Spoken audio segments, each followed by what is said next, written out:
போட்டாச்சு. இப்போ வெங்காயம் சேர்த்து வணக்கிட்டு இருக்கு.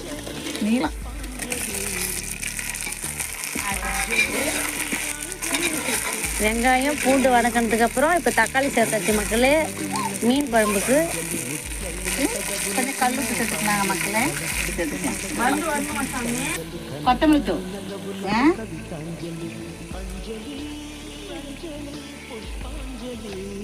காரத்துக்கு ஏற்ற மாதிரி போட்டுருந்தோம். நாங்கள் வந்து காரம் சாப்பிடுவோம்.